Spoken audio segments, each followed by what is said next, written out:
When I was 17 years old, I thought myself to be much wiser than people my age. This confidence and pride drove me to drop out of high school halfway through senior year.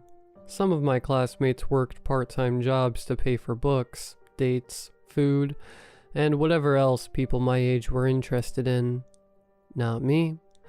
While they all studied and spent their time working retail at their family-owned stores, I left home and applied for several jobs in the town I grew up in, Hamsville.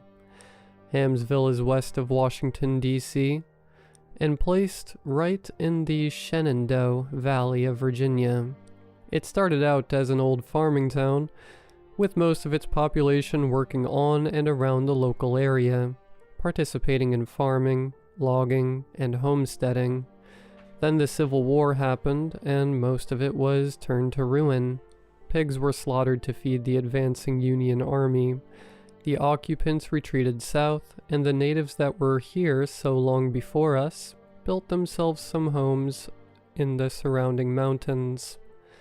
Seeing myself as a mountain man, as naive as I was back then, I had hoped to get a job with a local construction company, or better yet, a job with the local fire department.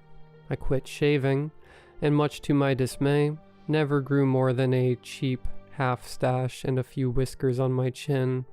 As the days went on, and the realization that I'd be homeless set in, I found myself a job at a local farm, Alamedian Farm. Tired of going from place to place and sleeping at the residence of gracious families, I took the job as quickly as I could. You could call it desperation, but I thought it would be better than working at a small mom-and-pop shop like my peers. I had no idea what was in store for me. I started there in January of 1894. It was cold, and snow covered the mountains surrounding the Shenandoah Valley. The lakes froze over, and people made do with what they had since supplies couldn't make it over the mountain from the larger cities to the east. Mrs. Goodson ran the farm, which at this point had been reduced to a few cows, and 26 horses within the barn. I slept in a storage shed configured for living, right behind the barn, which was fine by me.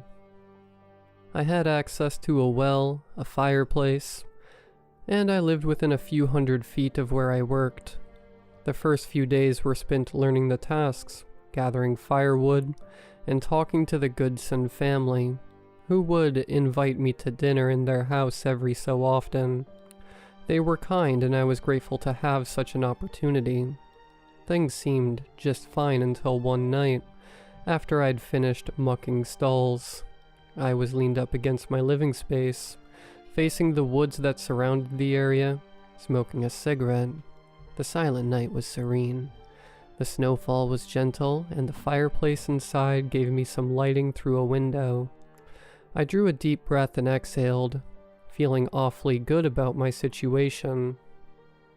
Then the sound of a rhythmic tapping came from somewhere in the woods.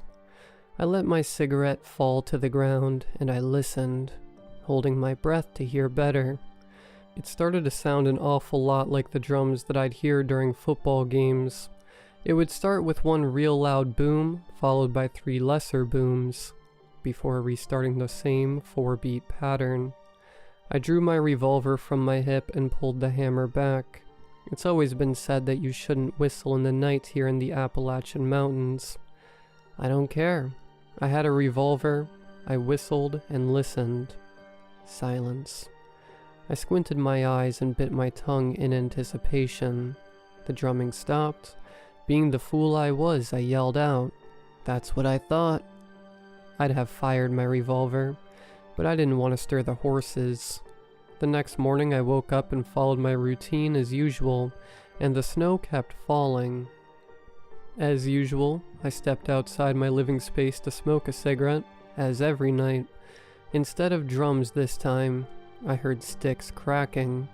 I drew my revolver, because mountain lions aren't something to be fooled with. The atmosphere was mostly dark, with the only light coming from the window right behind me. I heard something getting closer, and feeling the hair raise on the back of my neck, I fired 3 shots. bang, bang, bang. With the final shot, I did my best to look into the woods, and to my horror, I saw what appeared to be a skull of a deer sitting upon the body of a large, stringy but muscular man. I stared and didn't breathe for at least 10 seconds. I hurried inside and sat in my bed facing the door. I must have fallen asleep at some point, because I opened my eyes and it was daytime. Before I could stand up, something slammed into my door. "Get out here, boy." It was Mrs. Goodson. I opened the door. "For what reason did you find it necessary to fire off 3 rounds into the night, scaring my horses? You drinking?" I thought to myself of what had happened, and out of fear of sounding crazy, I lied and told her that I was drunk and fired my revolver for no reason. She scolded me, but as always, she still offered me coffee out of the kindness she always had for me. I did my duties as usual. Over the next few days, when I smoked my nightly cigarette, I'd always feel like I was being watched. After a few weeks of constant alertness at night, I brought a lantern with me one night while I smoked. Not only a lantern, but a rifle is used to kill deer growing up. As usual, I heard the rustling of branches and sticks, and feeling bold, I shouted into the dark night, "Get out of here, you fool!" The rustling stopped, and it was as if the entire forest had silenced itself for a second. There was not a sound, not even of snow falling. My heart began to race. I heard my blood pumping in my head. Then, to my horror, something responded through the silent dark. "Get out of here, you fool!" I froze as I heard my own voice shout at me from the dark. I froze. In my fear, I aimed my rifle into the darkness and pulled the trigger. Click. I swore at the rifle while it was jammed up, and the bolt was stuck so that I couldn't cycle another round. I dropped the rifle and drew my revolver. I fired all 6 shots and began stepping backwards as I chambered more bullets. I knocked my lantern off of the barrel it sat above, and a small flame began to fade on the ground. Out of the darkness came a figure of pure evil, the skull of a deer upon the wicked, contorted, bloodied body that made calculated movements toward me. Tears fell from my eyes as I stepped backwards faster. I aimed my revolver at its evil chest and fired 3 shots, which seemed to make the beast laugh. That's all I could hear. Laughter. Terrible, wicked laughter. It was as if the sound of the laughter came from all directions and resonated right in my brain. Not only laughter, but my own words. "Get out of here, you fool." My own voice. I turned and ran for the barn, kicking open the first stall which houses my pony, and pulled myself onto her back without a saddle. She ran up the aisle of other stalls, each containing a horse that shambled around in fear as the terrible laughing continued. "Come on, girl," I shouted at my pony, and she ran with all of her might, and the laughter was just as loud as it ever was, as if it was right in my ear. She ran down the long dirt road towards the wooden arches which displayed Alamedian Farm, and she kept running, the laughing only silenced when we were miles down the road. We came upon a few horse-drawn carriages and stopped just ahead of them. My face felt burnt from the snow and wind hitting my face, but I was glad to be away. They sat me in the back of a wagon, while the husband took a few steps around to check on my pony. As his wife struggled to console me, I could only choke out a short explanation that they couldn't understand.